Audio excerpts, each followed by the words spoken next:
Derrick James says he will retire with current core fighters. He will not train any new ones. Let's talk. Push the weight in no flex. Flex the live is one in the six. Fit the runner boy, you nigga, no question.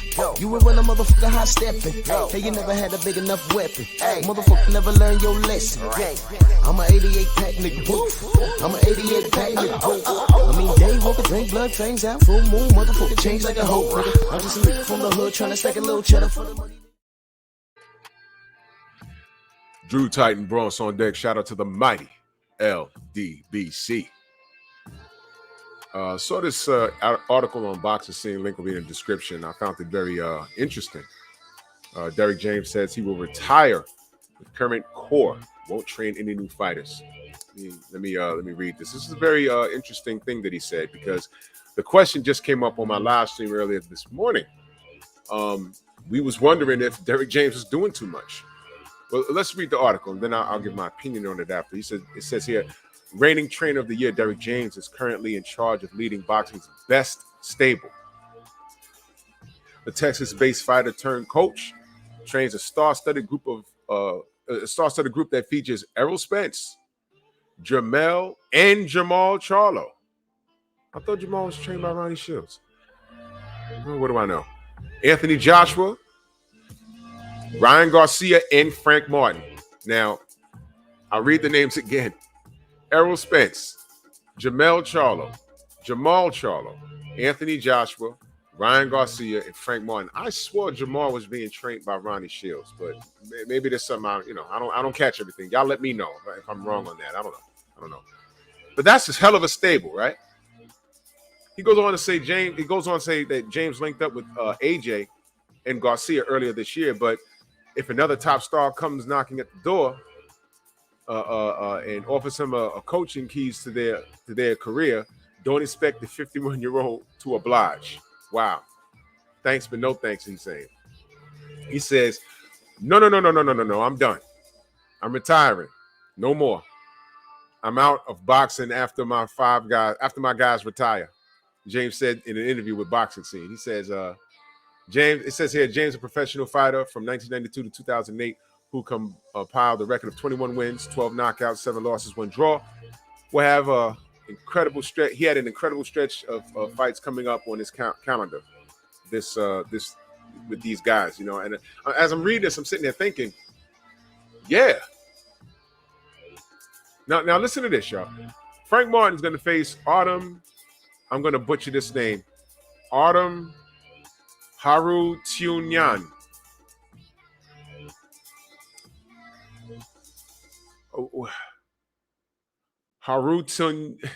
Harutyunyan. I guess he's from Kentucky.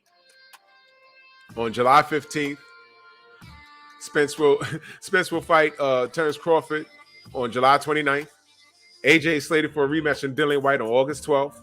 Jamal Charlo will be fighting Canelo Alvarez on September 30th. That's the battle for undisputed champions. Now, just that alone, you got Martin in July. You got Errol in July. You got AJ in August. You got Canelo in September.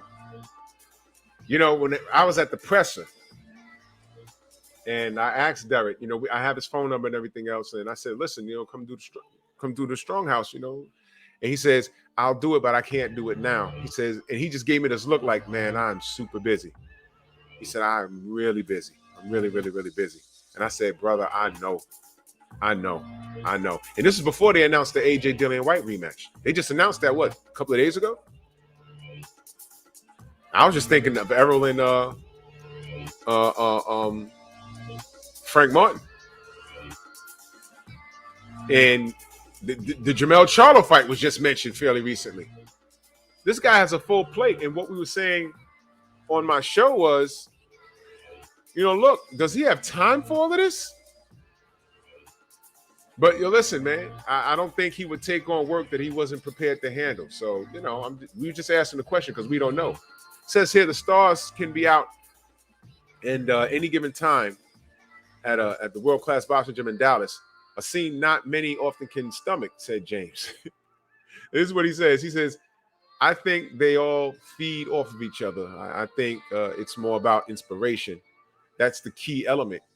To be in a room with a lot of guys who are successful, to have enough humility, said James. A lot of people can't take it. A lot of people can't be in that type of room when you work. You have to find out who you are before you walk into a room to be with a group of guys like that. Everybody gets along really well. Spence said that Spence said the star fighters that he trains alongside serve as a source of inspiration for him. So everyone's feeding off of each other in there. That's good to hear. He says it's great just to have other great fighters in the gym. Spence recently said in an interview with Brian Custer on the Last Stand podcast, it makes you stay on point, especially in sparring, when knowing that they're watching you. You try to work a little harder. So I understand that. That's with all sports. You know, again, the link will be in the description. You can read it yourself. But, I mean, this is something that, you know, I'm just curious. I know he has a loaded plate, but can he handle all of that? Now, he's saying that all of these guys in the gym, feeding off of each other, a lot of energy, and I could dig it. I understand that. I could totally dig that. I'm assuming, you know, when you're working with Derrick James, you're having a brilliant camp. For you AJ fans, since you guys don't like to show up anymore and you guys are trolls. You're not AJ fans, you're trolls. You weren't AJ fans, you was wilder haters. But let me speak up for the young man. He's in the right place and surrounded by the right group of guys. What he has to do is feed off of that energy and manifest that in the ring. He has tools. Now he has to utilize them. We were saying years ago that AJ should have been with an American coach, like 4 or 5 years ago, because it's time for him to go to the next level and get some things done. So is it too late for him? This Dillian White fight is a dangerous fight for him. Dillian White already knows how to lose. Hey, I'm not the rock star.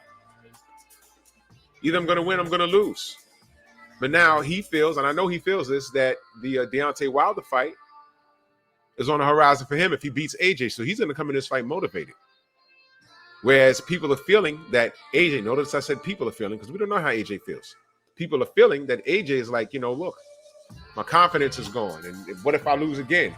Why? Because you guys put him on this pedestal. So now he has to perform. And when he doesn't perform against Ruiz in the first fight, and it was a lackluster performance in the second fight, but he got the win. Then he's 2 losses in a row with Usyk. He has a nervous breakdown in the ring. Not only has he lost, but he feels that he's let down everyone around him. Now everyone's questioning his fighter's mentality. Well, with Derrick James, I want to say he's in the right place. So that's what he means by feeding off of the energy. He needs to be around a Charlos. He needs to be around a Frank Martin and Errol Spence Jr. He needs to be around that guy. And they left out Ryan Garcia, did they not? They left out Ryan Garcia. So anyway, well, y'all correct me if I'm wrong on that. Unless something's changed, unless I have it wrong, let me know. I don't mind being wrong. What it is.